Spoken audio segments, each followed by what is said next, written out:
नमस्कार पुणी आज सन्धार आपन समस्त को स्वागत। तो मुख्य मुद्दा काली लाइव पर जहाँ थिला कारण पूर्व वीडियो रे मुझे कहीदे वचन तो बाहर तो ताकू रक्षा करने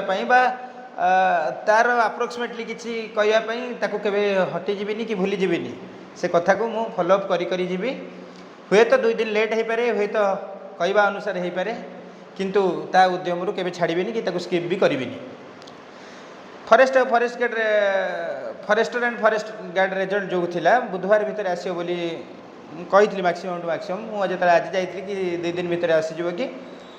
कहते ना टिके समय लगे मुझे कहते लगे मैंने आपने तो सेदिन फोन करते से कहले 2 दिन भितर आप कहले 2 दिन भितर ना ये वीक्रे जमी हो बाहर निश्चित मुझे 100% नहीं हाँ बोली कही किंतु तापरे जदि न हो ताले मु भाबुची प्रश्न करबा जाय कि ठीक होबो किंतु एतिकी जहाँ एश्योरेंस मिलছে मु सेया कहिछि ताटू अधिक किछि कहूनी जदि न मिलो प्रश्न करबा स्वाभाविक कथा व्यवस्था प्रश्न हवा स्वाभाविक कथा। द्वितीय कथा आसीबा गुरुत्वपूर्ण कथा सबुठारु गुरुत्वपूर्ण कथा कि सीआरई 2023 जो ऑफलाइन डीबीएल डॉक्यूमेंट वेरिफिकेशन है तादरे ऑप्शन केते एटा शेषर कहबे काहे ना देखिबे एटा पई हैं ना मझे पशेदेवी ना स्किप करदे। अच्छा आबसेंट केते कारण आबसेंट जिते हम से पिला तलू सुजोग पाँच यहाँ 100% एवं जिते काउनसिलिंग हम काउनसिलिंग अगस्त 15 ରୁ 20 भितर डेट आसीपे बोली माने वर्तमान जहाँ तक तो स्क्रूटिनी चली बड़ बड़ जिला मानक रही सबू डॉक्यूमेंट से तन्न तन्न कर देखिए जार भूल थी कॉल करेंगे कैंडिडेट को कैंडिडेट सेमती रद्द करें तो वैलिडेशन देखिए तो सहीटा सरला ही करेंगे मुझे जहाँ अनुमान कर 2 दिन आगे हो पारे ना से 15 पाखापाखि हो पारे किंतु हाँ बेसी लेट हम ना से समय आम समस्त कर्तव्य बेस्ट काम करवा बेस्ट एफर्ट्स दबा जमी बुझाबुझी करवा। हाँ आउ गोटे रहा जो कहला सीजीएल रिजल्ट से मैंने अगस्त मास कही आउ ये जो 10-15 दिन रहा भर टे लगे पड़ो ताकू ट्वीट फिट करूँ ना जमी आपण मैंने उद्यम करती मुझे आड़ करुँची उद्यम करूँ टे रिक्वेस्ट करूँ कि रिजल्ट देदेटा बेटर हम समस्त ये गोटे पॉइंट आउ गोटे मुद्दा है जो मैंने अलग चाकरी कर विभिन्न एसोसिएशन सहित कंटाक्ट करी किए किए पाई कमी बुझी फोन करके दूरे की रखा डीवी गोटे कर्तव्य आउ ऑन स्पॉट 2-4 जन 5 जन जमी सेवक सेविकार होता कि भाई आप चाकरी कर जदि आप चाकरी कर रैंक के ग्रुप सी पाइबे आप ग्रुप सी अच्छे कहीं आसवे एत दिन वरिष्ठता कहीं हरबे जिला पाखे हो दूर हो दूर पाखे जब हो आसन दूर हेल्ले कहीं आसवे ये सब कथा आपण मैंने ऑन स्पॉट करेंगे जे रूम में बस काउनसिलिंग करते पाखे बस करेंगे बाहर किसी जन रही बुझे पारे यहाँ आपण मान काम तो आबसेंट नंबर मोर मन अच्छी। हाँ तापर कहली लिखी गोटे पॉइंट केबे हो पारे आ भितर मुझे उत्तर दे सारे तापर आउ गोटे पॉइंट आसवा जेटीएस मानकर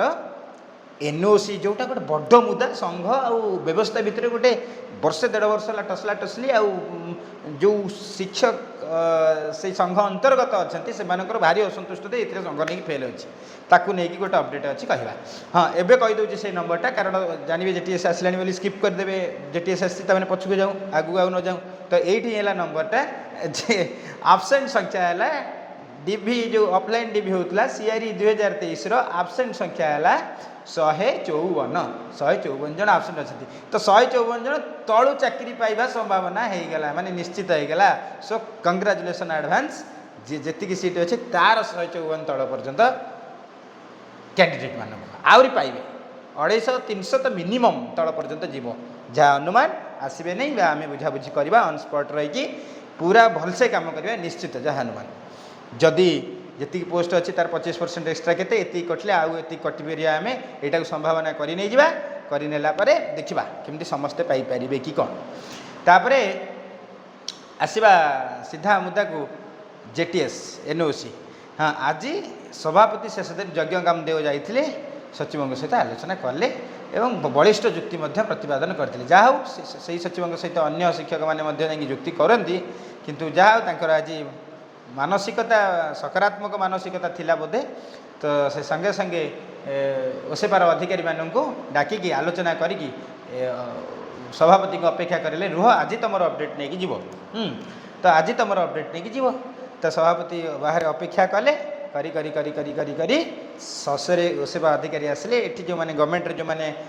କମିଟି ମିଟିଂ ମାନଙ୍କରେ ବସନ୍ତି ପଲିସି ଡିସିସନ୍ ନେବାରେ ସେମାନଙ୍କ ସହିତ ଗୋଟେ ବଡ଼ ଆଲୋଚନା ହେଲା। ତ ଯାହା ଜଣାପଡ଼ିଲା ତାଙ୍କ ଭିତରେ କିଛି ଯୁକ୍ତି ହେଇଛି ଦେବା ନ ଦେବା ଏସବୁ ସଚିବ କିନ୍ତୁ ସକାରାତ୍ମକ କମିଶନର ସକାରାତ୍ମକ ପୁରା ଥିଲେ। ତ ବାହାରିଲା ବେଳେ ଯେଉଁ ଆପଣଙ୍କର ସଭାପତି ବାହାରେ ଥିଲେ ତାଙ୍କୁ ମଧ୍ୟ ସଚିବ ଇଏ କହିଲେ ସାର୍ ପଳେଇବି ନା ଆପଣ ତ ଅଟକେଇଛନ୍ତି ପଳେଇବି ନା ରହିବି। ତ ଇଏ ଅପେକ୍ଷା କଲେ। ହଁ ଅପେକ୍ଷା କଲା ପରେ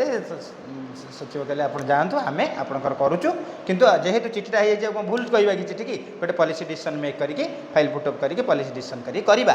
ଆଶ୍ୱାସନା ଦେଇଛନ୍ତି। ଖାଲି ସେ ନୁହଁ ଆଡ଼ିସନାଲ୍ ସେକ୍ରେଟାରୀ ଯେଉଁ ଥିଲେ କନସର୍ନ ଆଡ଼ିସନାଲ୍ ସେକ୍ରେଟାରୀ ସେ ମଧ୍ୟ ବାହାରିକି ସେ ସମାନ କଥା କହିଛନ୍ତି। ଦେଖାଯାଉ ସରକାର କେବେ ପଲିସି ଡିସିସନ୍ ନେଉଛନ୍ତି ବା ବେଶିକି ଆଲୋଚନା କରୁଛନ୍ତି ନେଉଛନ୍ତି। ଏତିକି ଥିଲା ଆଜିର ଥମ୍ବନେଲ୍ ଭିତରେ। ଆଉ ତା ବାହାରେ ଯାହା ଆସିଷ୍ଟାଣ୍ଟ ଟିଚର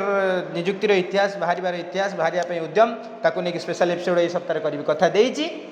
ଏବଂ ଆଜି ମଧ୍ୟ ଯେଉଁ ଆଶାୟୀ ସଂଘ ବଳିଷ୍ଠ ଆଶାୟୀ ସଂଘ ସବୁଠାରୁ କାମ କରୁଥିବା ସଂଘ ଯେତେବେଳେ ଅନ୍ୟମାନେ ପିଟିସନର କଥା କହୁଥିଲେ ସେତେବେଳେ ଯେଉଁ ସଂଘ ଯେଟା ଯାହାର ଲିଙ୍କ୍ ମଧ୍ୟ ମୁଁ ପ୍ରଥମେ ଭିଡ଼ିଓ ମାନଙ୍କରେ ଦେଇଛି this is the best association Telegram link. So ସେଠି ମଧ୍ୟ ଆଜି ରାତିରେ ମିଟିଂ ଅଛି ସେଠି ମଧ୍ୟ ଆପଣ ଜଏନ୍ କରନ୍ତୁ। ଲିଙ୍କ୍ ବି ପ୍ରୋଭାଇଡ଼ କରିବି ଏଇ ଭିଡ଼ିଓରେ ତଳେ